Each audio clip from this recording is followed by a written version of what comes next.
Sandalwood ನಟ challenging star Darshan ಖಾಸಗಿ ವಿಚಾರ ದೇಶ ವಿದೇಶದಲ್ಲಿ ಭಾರಿ ಸುದ್ದಿಯಾಗ್ತಾ ಇದೆ. ಸದ್ಯ ಕೊಲೆ ಪ್ರಕರಣದಲ್ಲಿ ಜೈಲು ಸೇರಿರುವ ಪತಿ ದರ್ಶನ್ ಬಿಡುಗಡೆಗೆ ಪತ್ನಿ ವಿಜಯಲಕ್ಷ್ಮಿ ಮುಂದಾಗಿದ್ದು, ಇದಕ್ಕಾಗಿ ಸಾಕಷ್ಟು ಪ್ರಯತ್ನ ನಡೆಸ್ತಾ ಇದ್ದಾರೆ. ಇದೇ ವೇಳೆ ಪೊಲೀಸ್ ಆಯುಕ್ತರಿಗೆ ವಿಜಯಲಕ್ಷ್ಮಿ ದರ್ಶನ್ ಪತ್ರ ಬರೆದು ಮನವಿ ಮಾಡಿಕೊಂಡಿರುವ ಸುದ್ದಿ ಇದೀಗ ಸಂಚಲನ ಮೂಡಿಸಿದೆ. ಯಾಕೆ ಈ ಪತ್ರ ಬರೆದ್ರು, ಏನು ಕಾರಣ, ಈ ಪತ್ರ ಪೊಲೀಸರ ತನಿಖೆಗೆ ಸಹಾಯವಾಗುತ್ತಾ ಅಥವಾ ದರ್ಶನ್ ಪರ ವಕೀಲರಿಗೆ ವಾದ ಮಾಡಲು ಅನುಕೂಲವಾಗುತ್ತಾ, ಈ ಬಗ್ಗೆ ಹೇಳ್ತೀವಿ ಈ ಸ್ಟೋರಿಯಲ್ಲಿ.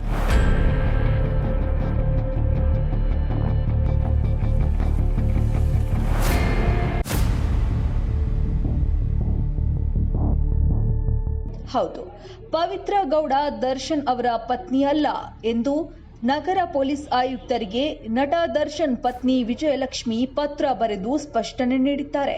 2003ರಲ್ಲಿ ದರ್ಶನ್ ಮತ್ತು ನಾನು ಮದುವೆಯಾಗಿದ್ದೀವಿ. ಆ ವರ್ಷದ ಮೇ 19ರಂದು ದರ್ಶನ್ ಅವರ ಧರ್ಮ ಪತ್ನಿಯಾಗಿದ್ದೀನಿ. ನಮ್ಮಿಬ್ಬರಿಗೆ ಒಬ್ಬ ಮಗ ಇದ್ದಾನೆ. ಪವಿತ್ರ ಗೌಡ ಸಂಜಯ್ ಸಿಂಗ್ ಎಂಬುವವರನ್ನ ಮದುವೆಯಾಗಿದ್ದಾರೆ. ಅವರಿಬ್ಬರಿಗೂ ಒಬ್ಬಳು ಹೆಣ್ಣು ಮಗಳಿದ್ದಾಳೆ ಎಂದು ವಿಜಯಲಕ್ಷ್ಮಿ ಪತ್ರದಲ್ಲಿ ಉಲ್ಲೇಖ ಮಾಡಿದ್ದಾರೆ. ನೀವು ಮಾಧ್ಯಮ ಗೋಷ್ಠಿಯಲ್ಲಿ ದರ್ಶನ್ ಅವರ ಪತ್ನಿ ಪವಿತ್ರ ಗೌಡ ಅಂತ ಹೇಳಿದ್ದೀರಿ. ಗೃಹ ಇಲಾಖೆಯು ಕೂಡ ಒಮ್ಮೆ ಅದನ್ನೇ ಉಚ್ಚಾರಣೆ ಮಾಡಿದ್ದಾರೆ. ಹೀಗಾಗಿ ಪೊಲೀಸ್ ರೆಕಾರ್ಡ್ ಅಲ್ಲಿ ಪವಿತ್ರ ಗೌಡ ದರ್ಶನ್ ಅವರ ಪತ್ನಿ ದರ್ಶನ್ ಅವರನ್ನ ಮದುವೆಯಾಗಿದ್ದಾರೆ ಎಂದು ಉಲ್ಲೇಖಿಸಬೇಡಿ. ದಾಖಲೆಗಳಲ್ಲಿ ದರ್ಶನ್ ಅವರ ಪತ್ನಿ ಎಂದು ಬರೆಯಬೇಡಿ ಅಂತ ಮನವಿ ಮಾಡಿದ್ದಾರೆ. ನನಗೆ ನ್ಯಾಯಾಂಗದ ಮೇಲೆ ನಂಬಿಕೆ ಇದೆ. ನ್ಯಾಯಕ್ಕಾಗಿ ಸಮಯವನ್ನ ತೆಗೆದುಕೊಳ್ಳುತ್ತೆ.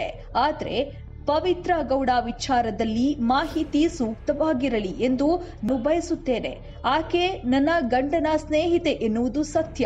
ಆದರೆ ಆಕೆ ನನ್ನ ಗಂಡನ ಪತ್ನಿ ಅಲ್ಲ. ಆಕೆಗೆ ಈ ಹಿಂದೆ ಸಂಜಯ್ ಎಂಬಾತನೊಂದಿಗೆ ಮದುವೆಯಾಗಿದೆ. ಆಕೆಗೆ ಒಬ್ಬ ಮಗಳು ಇದ್ದಾಳೆ. ನಾನು ಮಾತ್ರ ಕಾನೂನಾತ್ಮಕವಾಗಿ ದರ್ಶನ್ ಕೈ ಹಿಡಿದಿದ್ದೇನೆ. ಧರ್ಮಸ್ಥಳದಲ್ಲಿ 2003ರ ಮೇ 19ರಂದು ನಮ್ಮ ಮದುವೆ ನಡೆದಿತ್ತು. ಹೀಗಾಗಿ ಪವಿತ್ರ ಗೌಡ ದರ್ಶನ್ ಪತ್ನಿಯಲ್ಲ ಎಂದು ವಿಜಯಲಕ್ಷ್ಮಿ ಪತ್ರದಲ್ಲಿ ಬರೆದಿದ್ದಾರೆ. ಸದ್ಯ ಈ ಪತ್ರ ಪೊಲೀಸರಿಗೆ ಅರಿವು ಮೂಡಿಸುವ ಕೆಲಸ ನಟ ದರ್ಶನ್ ಪತ್ನಿಯಿಂದ ಆಗಿದೆ ಅಂತ ಹೇಳಲಾಗ್ತಾ ಇದೆ.